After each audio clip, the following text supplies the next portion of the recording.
Hi guys, welcome to ரிவ்யூரா. இப்போ நம்ம பார்க்க போகிற படம் வந்து நம்ம சுந்தர்சியோட டைரக்ஷனில் அரண்மனை 4ஓட ரிவ்யூ தான் நம்ம பார்க்க போகிறோம். ஸோ இந்த படத்தோட ஒன்லைன் என்னென்னு பார்த்தீங்கன்னா, சுந்தர்சி அண்ட் தமன்னா 2 பேரும் அண்ணன் தங்கச்சி.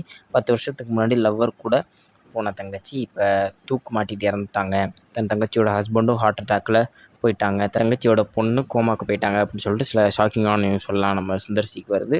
ஸோ அதை என்ன ஏதுன்னு போய் பார்க்கலாம் அப்படின்னு சொல்லிட்டு நம்ம சுந்தர்சி அவங்க ஊருக்கு போகிறாங்க. அங்கே போய் பார்க்கும்போது தன் தங்கச்சியோட சாவில் சில மர்மம் இருக்குது, தங்கச்சியோட பொண்ணுக்கு சில ஆபத்து இருக்குது அப்படின்னு தெரிஞ்சு அங்கே போயிட்டு என்ன ஏதுன்னு பார்க்குறது தான் இந்த படத்தோட ஒன்லைன். ஸோ இப்போ இந்த படத்தோட ரிவ்யூக்குள்ளே நம்ம போகலாம். ஃபஸ்ட்டு இந்த படம் எங்கேயும் எனக்கு பெருசாக போர் அடிக்கலை. ஸோ ப்ரீவியஸாக வந்த அரண்மனை 3 அண்ட் அந்த படத்தோட கம்பேர் பண்ணி பார்க்கும்போது இந்த படம் கொஞ்சம் நல்லாவே இருக்குது. ஸோ எங்கேயும் இந்த படம் எனக்கு பெருசாக லேக் அடிக்கலை. அரண்மனையில் பேய் எப்போவுமே அரண்மனை ஃப்ரான்ச்சைஸில் பேயை வந்து ஒரு ரிவெஞ்ச் மெட்டீரியலாக தான் யூஸ் பண்ணிக்கிட்டு இருப்பாங்க. அரண்மனை 1ஆக இருக்கட்டும், 2ஆக இருக்கட்டும், 3ஆக கூட இருக்கட்டும். அதுலேயுமே அரண்மனை அந்த பேய் வந்து ஒரு ரிவெஞ்ச் மெட்டீரியலாக மட்டும்தான் யூஸ் பண்ணிகிட்டு இருப்பாங்க. ஸோ அப்படி இல்லாமல் இந்த படத்தில் ஒரு வந்து பாக்கு அப்படின்னு ஒரு நியூ ப்ராடக்டை லான்ச் பண்ணியிருக்காங்க.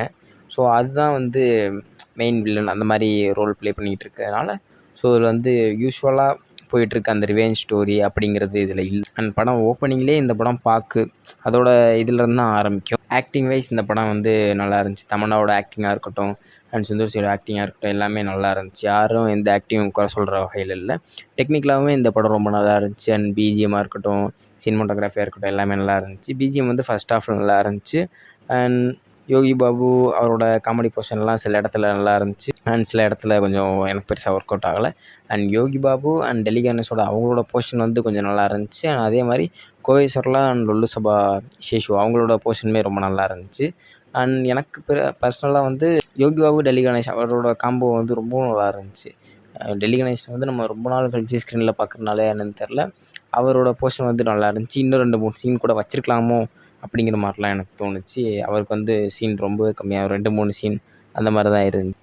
எப்போவுமே சில டாக்ஸ் இருக்கும், சுந்தர்சி படம்னாலே கொஞ்சம் கிளாமராக இருக்கும், சுந்தர்சி படம் வந்து கொஞ்சம் எக்ஸ்ட்ரா கிளாமரோடு தான் இருக்கும் அப்படின்னு சொல்லிக்கிட்டு இருப்பாங்க. ஆனால் இந்த படத்தில் அந்த கிளாமர் பார்த்துட்டு டாக்கே பெருசாக இல்லை இந்த படத்தில். அப்படியே நம்ம ப்ரீ இன்டர்வல் பக்கம்லாம் வந்தால் இந்த படம் வந்து ப்ரீ இன்டர்வல் கொஞ்சம் நல்லா டீசெண்டாக முடிஞ்சிச்சு, இன்டர்வலும் கொஞ்சம் ஓகேவாக முடிஞ்சிச்சு.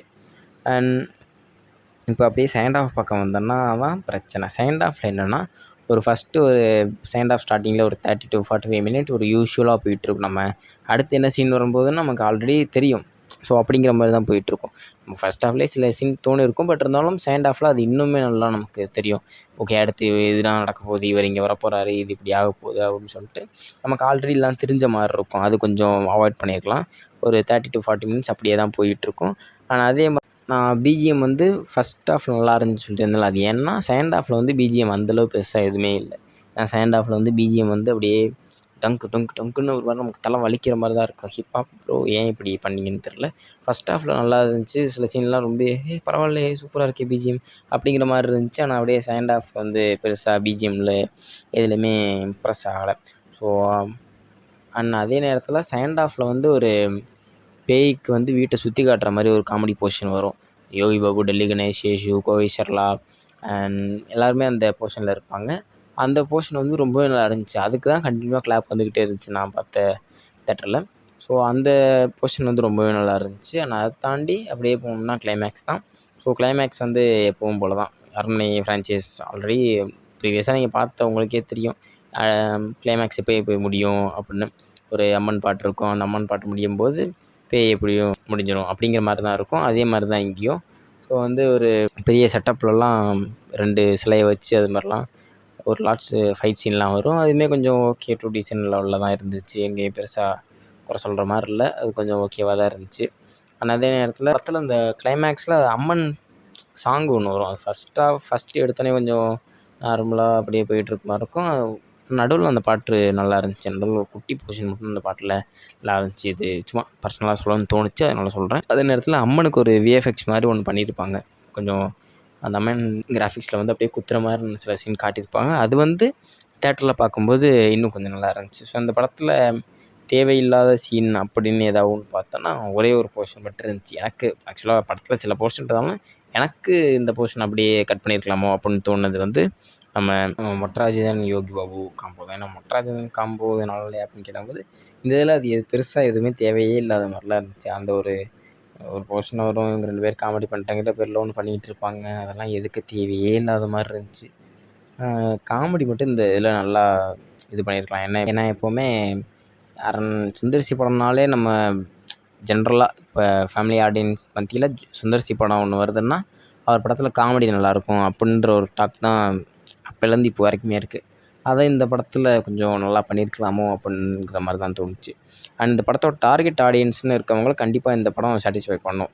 ஏன்னா இப்போ சம்மர் வெக்கேஷன் வேறு வந்திருக்கு, நிறைய பேர் வெளில போகலாம் அப்படின்னு சொல்லிட்டு பார்த்துக்கிட்டு இருப்பாங்க. ஸோ அதே நேரத்தில் இந்த படம் கண்டிப்பாக அவங்களுக்கான டார்கெட் ஆடியன்ஸுன்னு ஒருத்தவங்க இருப்பாங்க. அந்த அவங்களுக்கு இதை நல்லாவே சாட்டிஸ்ஃபை பண்ணும். ஈவன் நான் இந்த படம் என்ன பெருசாக இதாக போகுது அப்படிங்கிற மைண்ட் செட்டில் தான் நான் இருந்தேன், பெருசாக எந்த எக்ஸ்பெக்டேஷனும் இல்லாமல். ஆனால் புக்கிங்ஸ்லாம் பார்க்கும்போது புக்கிங்ஸ் எல்லாமே ரொம்ப நல்லா போயிட்டு இருக்கும்போது தான் ஓகே இவங்க டார்கெட் ஆடியன்ஸை இவங்க பிடிச்சிட்டாங்க, அவங்க கரெக்டாக போயிட்டுருக்காங்க அப்படின்ட்டு தோணுச்சு. ஸோ இவங்க டார்கெட் ஆடியன்ஸ் இவங்க கேட்சப் பண்ணிட்டாங்க.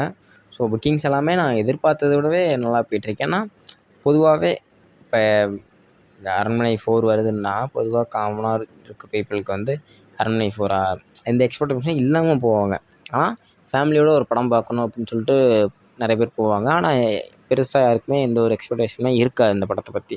ஸோ அப்படி இருக்கவங்களுக்கு இந்த படம் நல்ல ஒரு ஃபீல் கொடுக்கும்.